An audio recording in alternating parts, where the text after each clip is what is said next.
All right, we are just getting set up for our lentil bolognese cooking class. Make yourself comfortable. Hopefully, if you are cooking along with us, you've done some of your prep work.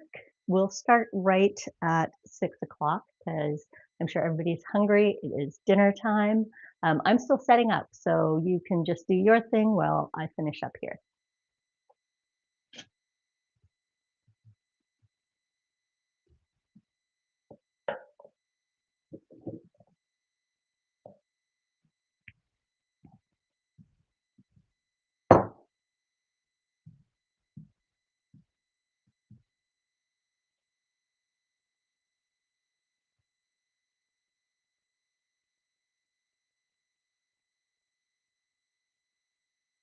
All right.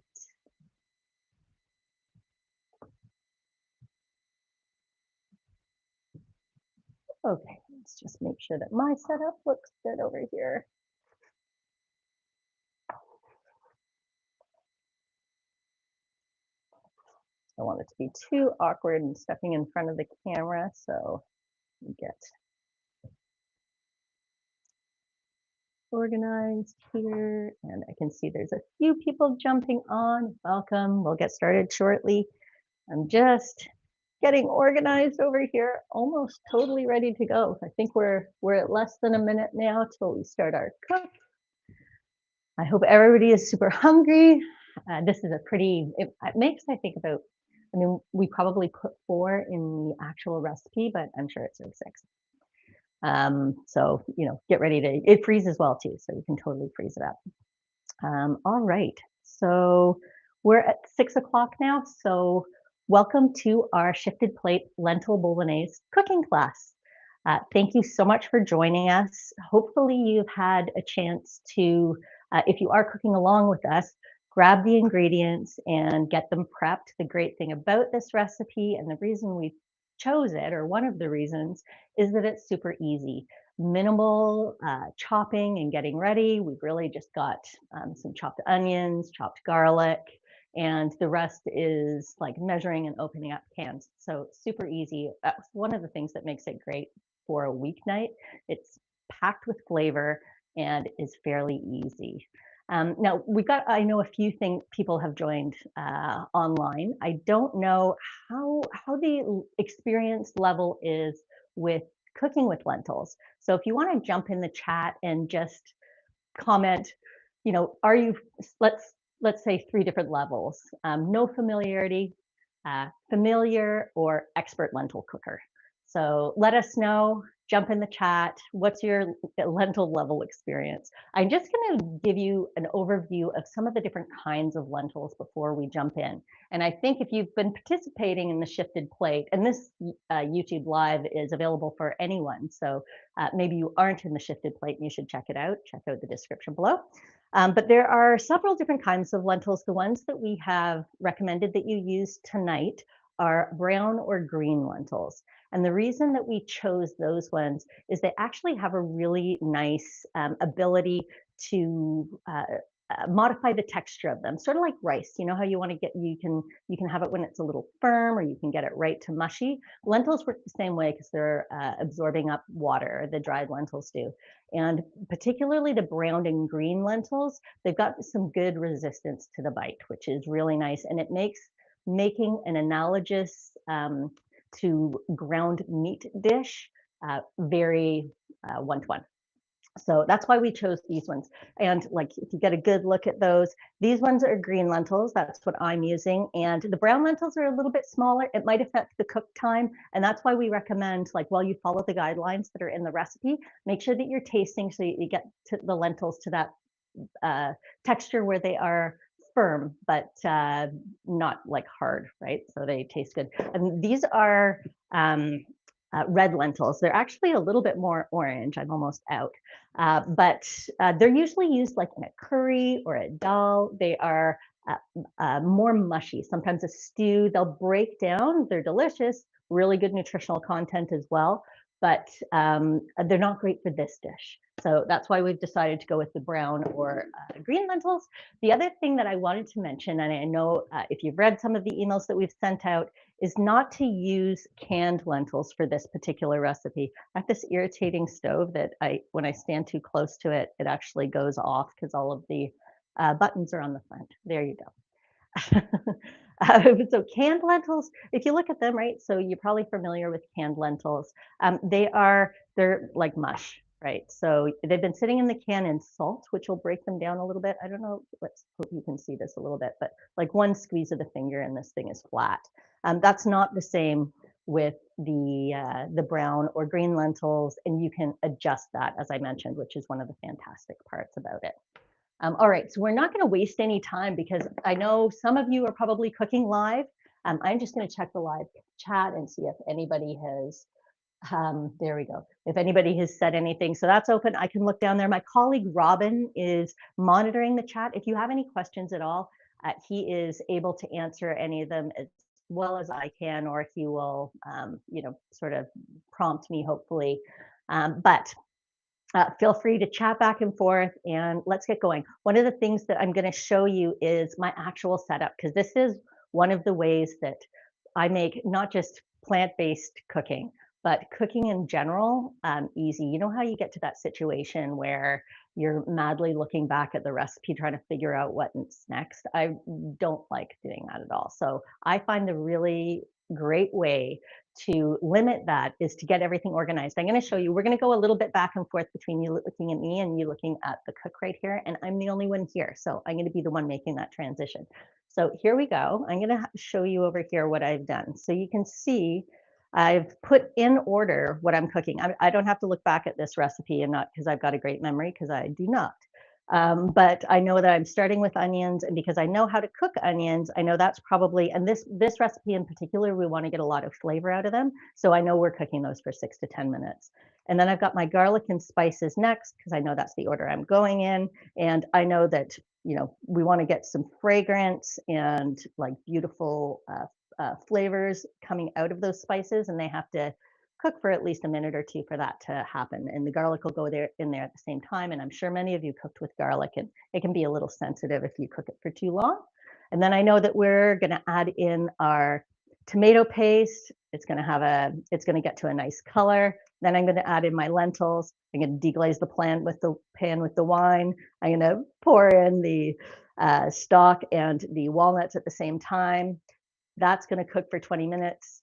I'm going to add in my canned tomatoes, finish with my balsamic vinegar, and those are my garnishes over there.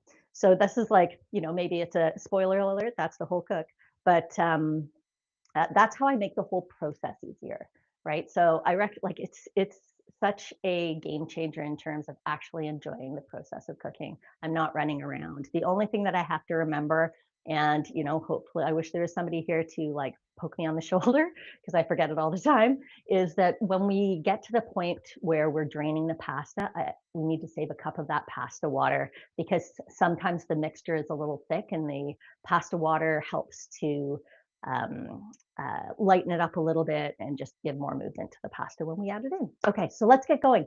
We're going to start off with our onions. I'm going to turn you over to the pan so that you can see what's going on. And I'm going to talk as we go along. Hopefully you can still hear this okay. Again, for anybody who has just joined us, we're doing our Lentil Bolognese Cooking Class, and this is part of the Shifted Plate. We're helping people to really easily learn some of the plant-based dishes that they might want to incorporate in their week. People who have signed up want to include more plant-based meals in their weekly lineup for various reasons. It could be cost. Luckily, lentils are very cheap. It could be health.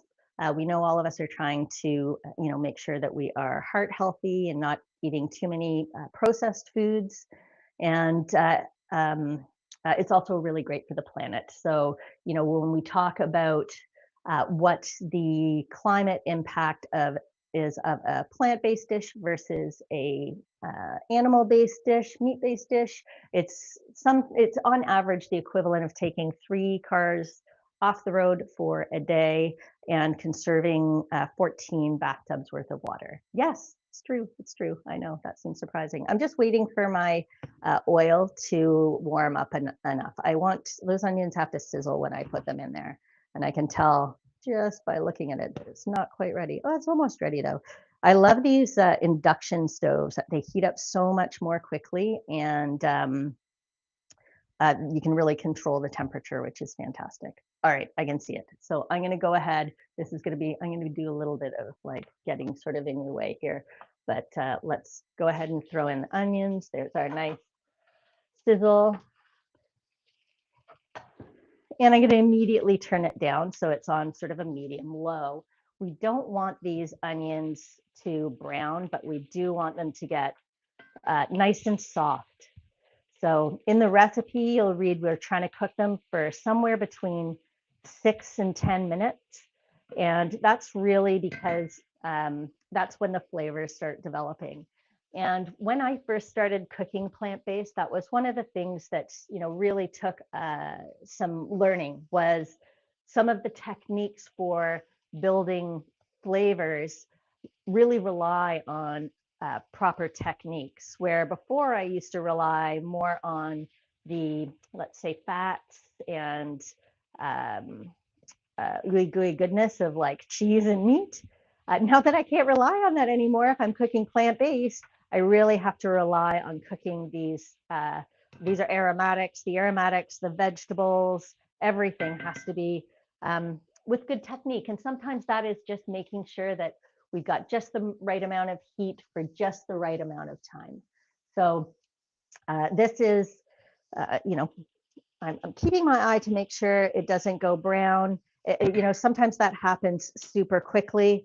And I know sometimes people, when they're looking for a caramelized onion dish, you don't have to look at this. I'm going to like talk to you a little bit here. But when you're looking for a caramelized onion dish, which this isn't proper caramelization. We're just trying to soften up these onions. But when you're doing a proper caramelized onion dish, it takes like 45 minutes. So it's like, to get that actual proper caramelization, it is slow and low. And this is a little bit faster. I'm just going to keep giving this a little bit of a stir. I'm getting a light brown on this, but I do want to make sure that I've got some good heat on it for an amount of time. So I'm not sure, is anybody cooking along with us? Hopefully we've got a few of you that have jumped in, and maybe you are watching this live, or maybe you're watching it online afterwards. We are going to speed things up a little bit because it's going to have to sit and cook for about 20 minutes, and you probably don't want to just listen to me talk, or I could for 20 minutes, but we're going to speed it up eventually. But I do want to, you know, make sure that you can see the proper, it's like just a light brown starting to happen. Let's have a look back down at the dish. Down we go. Woohoo, there we are. All right. Okay. Now, I might leave that if I was on my own and I didn't have all you YouTube people with me. I might do it for a little bit longer, but I'm going to make a little bit of room here, and I'm going to throw in my spices. And again, like, I get these all set up and ready to go. I've got my oregano, my thyme, my chili peppers, and some salt. And I sometimes salt throughout because I'm a bit of a salt nut. Unfortunately, that is one of my vices. But I like to make sure that the spices get enough heat. That it's the heat and fat that help spices really bloom and do their work. So I'm going to do that. It is also time to throw in that garlic. If you're cooking along and following the recipe, let's throw in that garlic too. I've got it at top. I'm always so careful about not burning that garlic, so I'm adjusting my stove up and down. You know, maybe you have a finicky stove like I used to. We just got this new stove, and I mentioned earlier, it's unfortunate that I didn't know that you should look for one that doesn't have the digital buttons on the front, because I turn them off with my body all the time. But there we go. Oh, I can smell this. It smells so good. And like, that's really what you're going for. You really want to start to smell those smells sort of filling your nose. Hopefully those of you who are cooking along are having this same experience. If you've got questions, like, feel free to pop them in the chat. My colleague Robin is there to be able to answer any of the questions that you might have. And you know, if we go and look at the order, what is next in our order? We got the tomato paste. So I'm going to start moving some of this stuff forward here. And the thing about the tomato paste, and it calls for 4 tablespoons, which is essentially this. I'm just putting in this whole thing. It might be just a little bit more than is in the recipe, but essentially 4 tablespoons is one of these small tomato paste containers. So I'm going to go on here and add it into the center in the same way. And what I want to do is I want this, you see how red this tomato paste is right now? I want to see it turn a little bit brown. So that just tells me that it's cooked to the level that I want it to be cooked at. Let me throw this over here so it's out of the way. Excuse me, those chili flakes are making me want to cough. So I'll try not to cough in your ear. But yeah, you can see I'm going to need to adjust this a little bit. I don't want anything to burn. So a little bit of up and down. But you can see it's starting to like stick a little bit to the pan, which is actually what we want, because we're going to end up deglazing the pan with that wine. And just as a reminder, there are non-alcoholic options. We're doing dry January in our house, but I am still using real wine. It essentially burns off most of the alcohol anyway. So I want to see this start to turn a reddy color, and it doesn't take too long. Let's say 3 or 4 minutes, but I shouldn't be stirring it so much and let it sit a little bit. I'm going to start stirring these other guys in with it though. And so just keep your eye on that. I've started boiling my water for my my pasta, so you might want to get that ready too. So if you had your pasta pot on the stove, it's a good time to get that heated up and get your pasta ready to boil. Now, the amount of time you're going to cook your pasta for is really going to depend on the pasta you're using. I thought I had linguine, but I've got fettuccine, so might be at like a slightly different amount of time. There's not that much difference between the two, but again, like I'm assuming 8 to 10 minutes on that pasta, and I know these lentils are going to cook for 20 minutes, but like I mentioned earlier, we're going to fast track this a little bit so we don't have to sit there, which is why I'm going to pop these in just in a little bit here. So there we go. Can we see that? Like it's not as red as it was when I first put it in there. It's starting to get a nice little brown on it. It's those, darn me, I put in more chili flakes than it actually calls for, but I like things spicy. So maybe you do too. There we go. Now, the next thing that we're going to do before we deglaze with that wine is we're going to take our washed lentils. And the reason you wash them, I know a lot of people say that it's so you don't toot, but it's because sometimes they're dirty. Sometimes there's rocks in them, and there is mixed data on whether or not washing lentils actually helps reduce flatulation. So fun fact for a Wednesday night. But there we go. Let's toast those up. Remind me next time not to put in more chili flakes than are called for. There we go.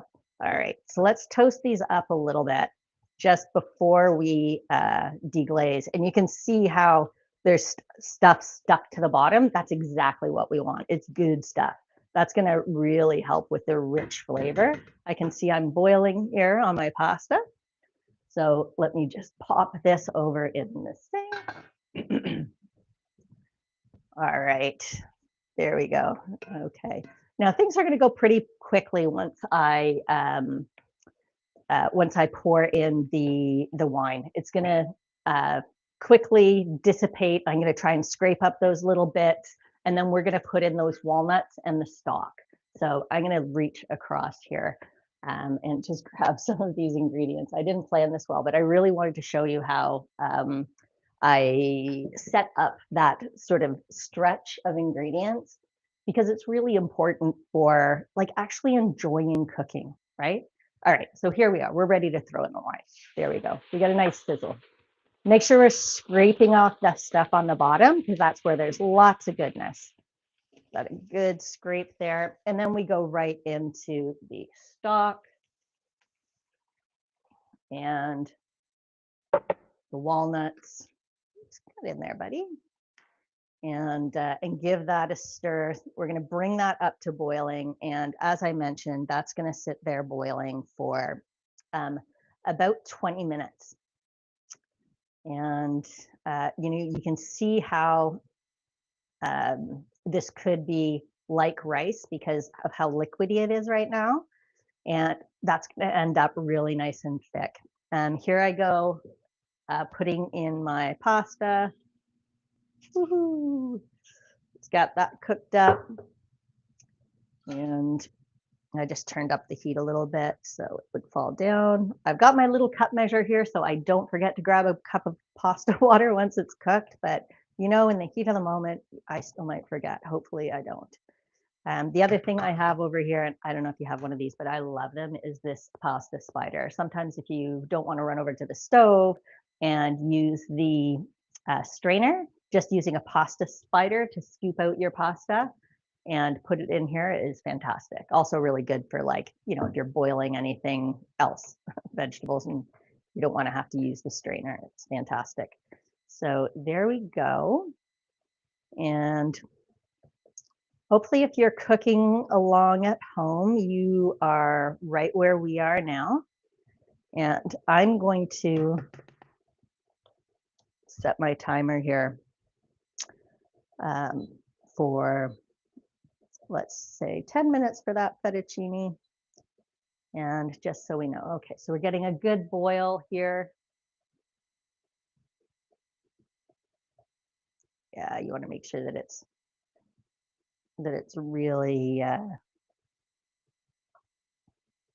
it's really boiling, because you want that it needs to be hot enough so that the lentils are absorbing and the evaporation is happening at the same time. That's intensifying the flavors for us. Okay, I'm going to take a little drink over here so I stop coughing. All right, if you're just joining us, we are doing our lentil bolognese cook. We have done our spices, our onions, our garlic. We've put in tomato paste. We've toasted lentils and added some walnuts and stock. And you can see just how easy it is. It's just taking a little bit of time to make sure that we cook everything as we go along.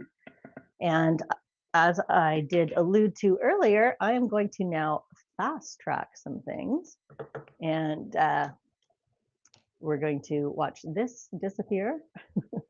Or actually, maybe it won't totally disappear, sort of in the middle. And don't worry, it'll absolutely get eaten. And this has already been cooked. So this is a cooked version of the dish. Look at my little guy is still boiling over there and it's not even on anything. So I'm just going to let this heat back up.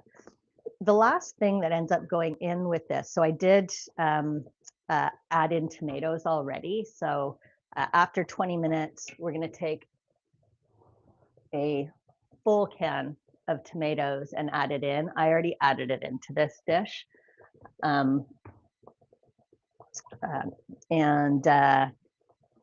then the last step is just going to be some pasta water and some balsamic vinegar before we plate. Okay, so I'm just going to let this this pasta finish up here. I'm going to turn back on to me so I can talk to you a little bit while my dish heats back up. We're hungry here too. We haven't eaten dinner either. So I don't know if is anybody cooking along with us. Hopefully a few of you are. And yeah, so I like to serve this with a nice simple side salad. One of the great things about lentils as a meat analogous dish is that they do have a really high protein content. And the thing that is really important to remember is it's not just the protein content in your actual beans that is going to give you the protein count that you're looking for in a dish. So in this dish, we've got lots of protein, and we always try and keep any of our recipes somewhere above 20 grams of protein per dish. Robin might be able to tell you how much protein is in this particular one, but there's a fair amount of protein in the pasta servings, depending on the pasta that you use. But we also have protein in lots of the other ingredients that we've used in the dish. So Really important to understand that the protein, you know, when you're a half cup of lentils has 12 grams of protein, which is actually a really great amount of protein. We're actually getting somewhere probably between 20 and 30 grams of protein per serving in this dish because of all of the other ingredients that are in there. So yeah, it's just a really important thing to remember. And hopefully so far this has been fairly easy for everybody. You know, the thing that is great that I mentioned at the beginning of this session is that it's really just a little bit of chopping, a little bit of measuring, some opening of cans. It's one of the reasons that, um, you know, it's really important if you do want to include some of these dishes in your week, that you understand how easy and quick it can be, and it just gets to be a little bit more familiar feeling. And for anybody who actually who read one of our emails earlier in the week, one of the things that we're really hoping by the end of the program is that you get to know the ingredients in the dishes well enough that you feel super comfortable. So it's like, you know, I do this often where it's, you don't know what you're going to have for dinner. You haven't planned your week like you know you should, but you open up your fridge, you open up your cupboard, and you're like, I don't know what to eat. And as long as you get familiar with cooking these ingredients, you think that there's a plant-based option that is easy enough for you to pull together. So it just, you know, getting that confidence and that familiarity, it just takes doing it, right? So if you're cooking with us tonight, or if you're not cooking with us tonight and you hope to cook another night, that's a step towards that.